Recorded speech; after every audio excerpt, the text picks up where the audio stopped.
Good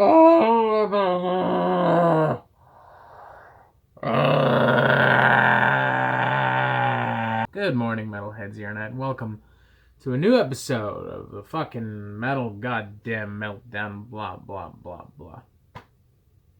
I have not been looking forward to this review. I have not been looking forward to talking about this album from this particular band. I am not looking forward to the comment section. I am not looking forward to anything surrounding this band. Never have, never will. But here we are, so let's just try and get this over with as quickly as possible. Let's talk about F8 from Five Finger Death Punch. Longtime viewers of the Metal Meltdown will already know that I am not a huge fan of Five Finger Death Punch. I find them to be repetitive, lazy, juvenile, stubborn, boneheaded.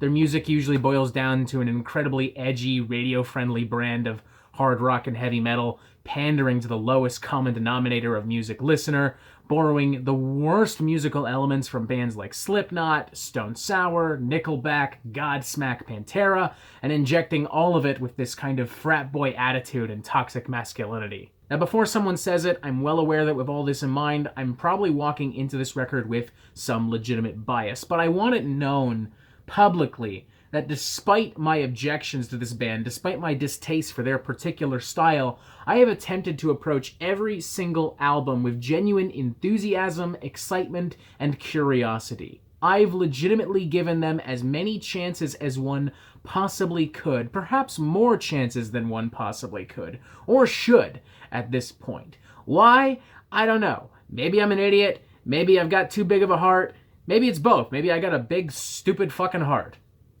I don't know. Point being, I've been tolerating this band's buffoonery for quite a while now, holding on to some morsel of hope that one day the band would try something a little bit more exciting, a little bit more insightful and mature, hoping that one day they would indeed release a great record.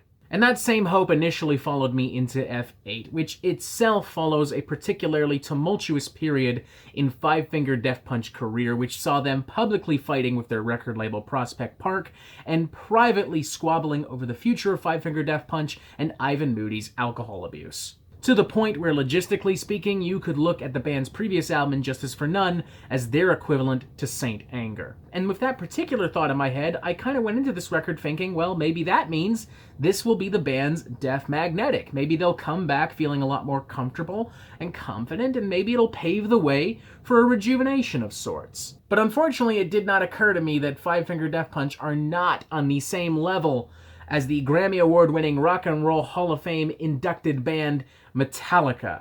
And as a result, here we are talking about this. And it fucking sucks. On some level, that's not shocking. It's not like I was expecting this to be a masterpiece of any kind.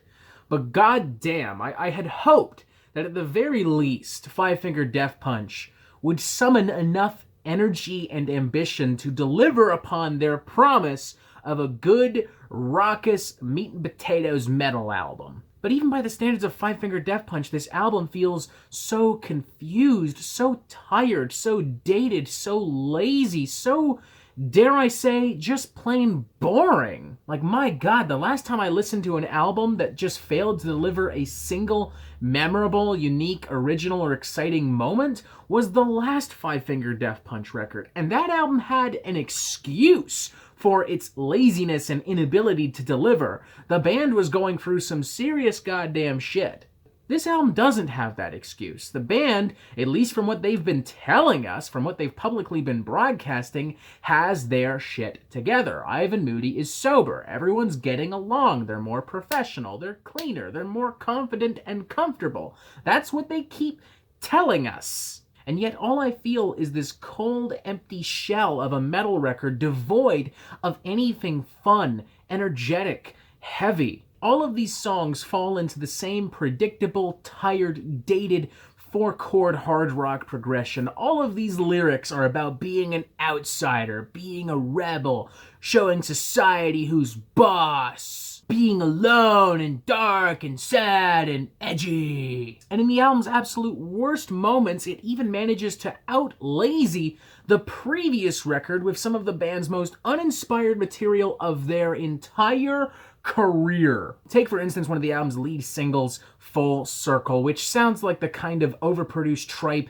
I would hear on a modern All That Remains record, albeit a little beefier in the guitar department. Or the obnoxiously in-your-face attitude and presentation of This Is War, a track whose only goal is to bash your fucking head in and just scream at you for existing. And that brings me to the next problem with this record, I guess, the lyrics. Ivan Moody ain't exactly Shakespeare, never has been, very likely never will be, but this record in particular packs some of the most confusing and puzzling lyrics of his entire career. To the point where I'm never really sure what Ivan Moody is actually talking about in any one song. He just kind of throws around these blanket vanilla one-note statements like society sucks and being alone sucks, but plays things so close and vague that I'm not sure why society sucks or why being alone sucks, at least from his perspective. Take for instance this passage from opening track Inside Out where he says, "I stand alone, guess I knew it all along, yes I knew that you were wrong,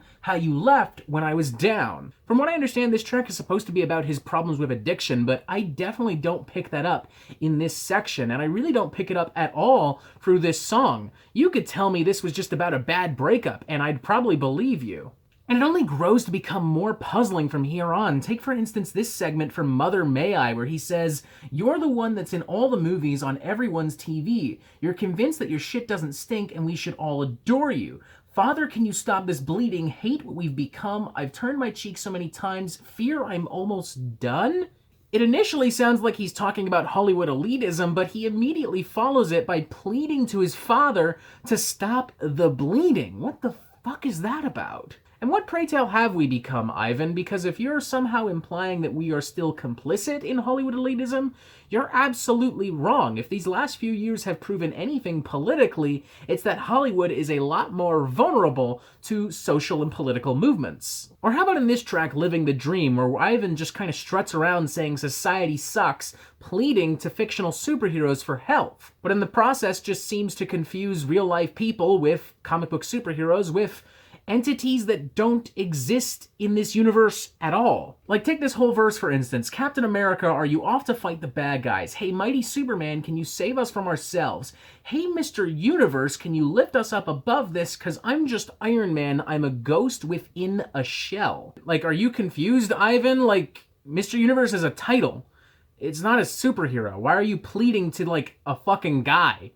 What, Mr. Universe is gonna go solve world hunger or fight Thanos? What the fuck is that about? And this line here, "'Cause I'm just Iron Man, I'm a ghost within a shell." That doesn't even make sense. Like, is this a reference to Ghost in the Shell, or is this a reference to when Iron Man fucking dies in Avengers Endgame? Like, it's genuinely kind of confusing, and it's this kind of really bad wordplay that fucks up whatever message Ivan is trying to get across. And it gets even weirder from there with this line. "Hey, Lady Amnesty, there's no one that can judge you."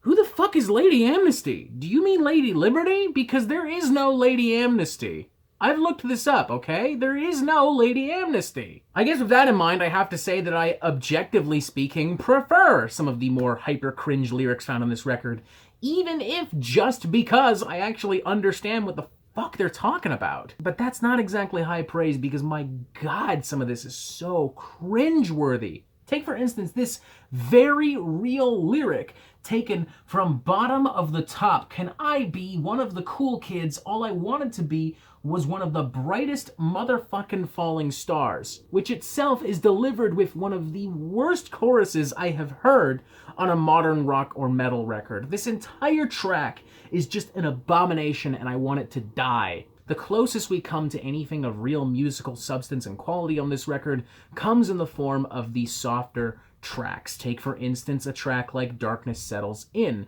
which I would even argue is an emotional peak of the record. Ivan's vocals are a little bit more exposed here, and it's complemented quite nicely with soft-plucked acoustic guitars and some sensual violins. But of course, even this is thrown away by big, blaring, noisy, heavy metal riffs, because, you know, this is a fucking Five Finger Death Punch record, so we still gotta have the big riffs for all the fucking edgy white teenagers to bang their heads to, you know. And frankly, the less said about the late 90s alt-rock suckfest of A Little Bit Off, the better. I say this with absolute sincerity. This is the kind of shit you would find on like the fucking Daredevil soundtrack. It is awful. The one thing that this record has going for it is that it is a lot more professional across the board than its predecessor and Justice for None. But that's not exactly difficult to pull off when you remember that that record was so fucking lazy that it literally repurposed a piece of stock art for its album cover. Nor is it particularly high praise when you consider just how bad all of the songwriting is on here and just how unenthused the band sound. I mean, they're supposed to be full of confidence in life again, but honestly, everything just comes across so plain and uncreative that I can't help but wonder if they just walked into the studio, fucking cranked out some open chug riffs and said, "Where's my paycheck?" and fucked off. This is easily a 1 out of 5 for me. And I'd even go as far as to say that this is probably the band's worst album ever. Don't get me wrong, I think it's great that these guys are mentally and physically in much better health now than they were before, but none of those things are felt or expressed through the album. And that's kind of a problem when this is billed as a redemption record. Will Five Finger Death Punch fans love it? Probably. I mean, you guys have put up with some serious crap over the years, so I really don't see any reason why this would somehow be a turning point for y'all. I mean, if by chance you are brand new to this band and you're an uneducated straight white man who thinks that Olive Garden is fine dining and that Hillary Clinton is a lizard, then I guess you'll love this too. Go fucking nuts, man. But to literally everyone else, particularly those who have been so far disenchanted by previous Five Finger Death Punch albums, stay away. You're not going to get anything out of this. Do not waste your time, your effort, your breath, or your money on this. If by chance you really feel like you need to support Five Finger Death Punch right now because of everything they've been through, just go listen to one of their other fucking records. I mean, they're crap too, but they are, at this point, objectively better made, or at the very least, just more energetic. They at least deliver on the promises that they make instead of fumbling around like a bunch of juvenile hicks. Only reason I don't go lower is because I just don't have the energy to dislike this album more. That's it. I literally cannot conjure the hatred within me to give this a lower score. That is the only thing saving this fucking travesty of a record. But make no mistake, it is still a fucking travesty. 1 out of 5. It's terrible. Go listen to the new Intronaut instead. It's fucking awesome. Yeah, that's it, I guess.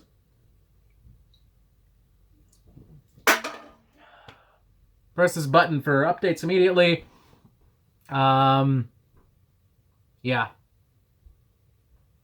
That's it. I got nothing.